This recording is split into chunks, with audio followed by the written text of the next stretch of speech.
Halo semuanya, apa kabar? Semoga semua baik-baik saja ya. Nah, sebelumnya saya mau memperkenalkan diri dulu nih. Nama saya Sukoco Hendarto. Saya adalah penyuluh hukum dari Kantor Wilayah Kementerian Hukum dan HAM DKI Jakarta. Pada kesempatan kali ini, saya akan berbagi informasi kepada kalian semua tentang kekayaan intelektual. Nah, tapi sebelumnya saya mau bertanya dulu nih. Di sini siapa yang tahu tentang hak cipta? Yang tahu boleh tunjuk tangan. Yang nggak tahu pun juga nggak apa-apa, nggak masalah. It's okay. Nah, selain hak cipta, ayo, saya juga mau tahu nih di sini siapa yang sudah tahu tentang merek. Kalau tahu boleh tunjuk tangan, yang tidak tahu juga nggak apa-apa, nggak masalah. Nah, pada kesempatan kali ini nanti saya akan menjelaskan tentang kekayaan intelektual. Oke, cek videonya berikut ini.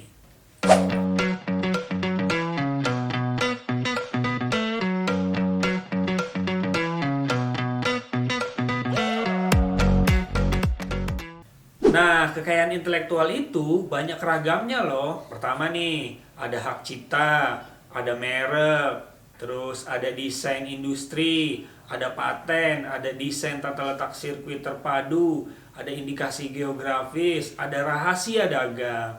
Nah, tapi pada video kali ini saya akan menjelaskan tentang hak cipta. Khusus tentang hak cipta. Tapi sebelumnya kita harus tahu dulu nih, apa sih kekayaan intelektual itu? Nah, kekayaan intelektual itu adalah hak yang timbul dari hasil olah pikir yang menghasilkan suatu produk yang berguna untuk manusia. Nah, di sini saya mau bertanya nih kepada kalian semua. Siapa di sini yang suka menggambar? Ayo tunjuk tangan. Siapa yang suka menggambar? Nah, pasti kalau kita selalu asah-asih terus, pasti gambarnya akan bagus. Oh, bagus, keren-keren. Nah, selain menggambar, di sini siapa yang suka bernyanyi atau bermain musik atau fotografi? Ayo, siapa yang menyukai kegiatan-kegiatan tersebut? Itu adalah kegiatan-kegiatan yang baik sekali kalau kita selalu latih gitu.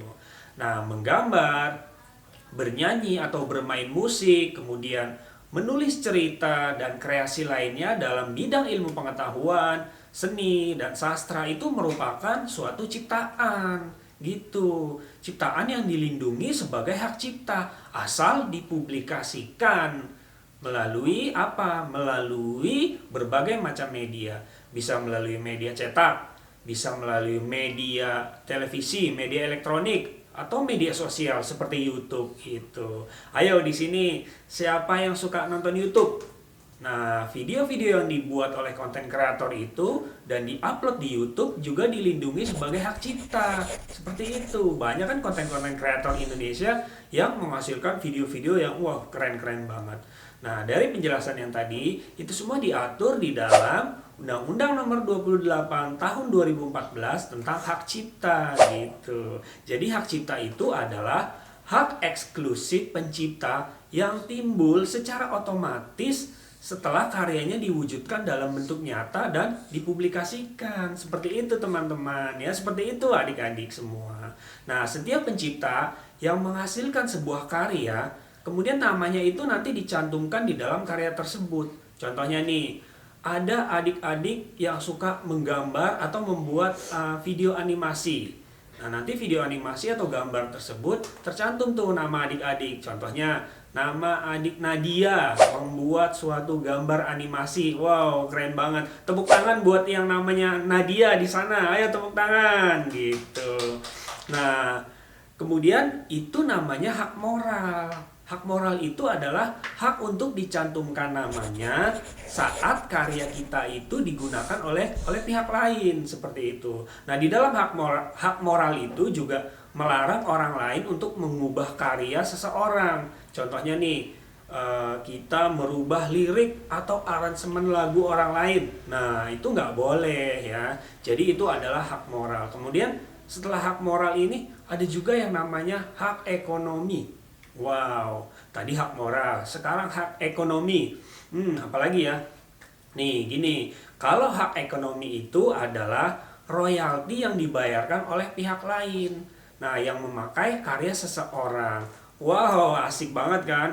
Kita berawal dari hobi, kita latih terus sehingga menghasilkan suatu karya dan itu menjadi penghasilan kita kalau karya kita itu digunakan oleh pihak lain. Seperti itu.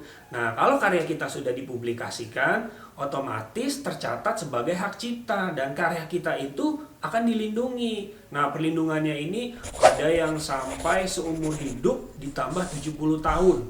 Waduh, lama sekali ya. Nah, itu untuk karya apa? Untuk karya berupa buku, lagu atau musik, kemudian lukisan, tari, peta, seni motif, dan karya-karya sejenisnya. Nah, selain itu ada juga nih perlindungannya yang sampai dengan 50 tahun, yaitu untuk karya fotografi, program komputer, dan sejenisnya. Nah, sebagai seorang content creator, penting banget untuk kita mendokumentasikan hasil karya yang kita buat. Tujuannya untuk apa? Tujuannya yaitu sebagai bukti bahwa kita ini atau kalian semua ini adalah penciptanya gitu. Nah, lalu bagaimana kalau kita mau menggunakan karya orang lain? Pertama, yaitu kita harus meminta izin kepada pencipta karya tersebut atau pihak yang diberi wewenang gitu. Jadi jangan sampai kita menggunakan karya orang lain kita tanpa minta izin, nanti kita melanggar hak cipta. Kemudian yang kedua yaitu buatlah perjanjian tertulis yang menjelaskan antara hak dan kewajiban pencipta dan pihak yang ingin menggunakan ciptaan kita. Gitu guys ya, gitu teman-teman, gitu semua nih adik-adik semua ya. Nah, sekarang sudah tahu kan apa itu hak cipta, apa manfaatnya, kenapa sih harus dilindungi, dan bagaimana manfaatnya setelah mendapatkan perlindungan. Oke, sampai di sini video saya kali ini, dan kita akan bertemu lagi di video-video saya berikutnya. Yuk kita berkreasi dan berkarya. See you, dadah!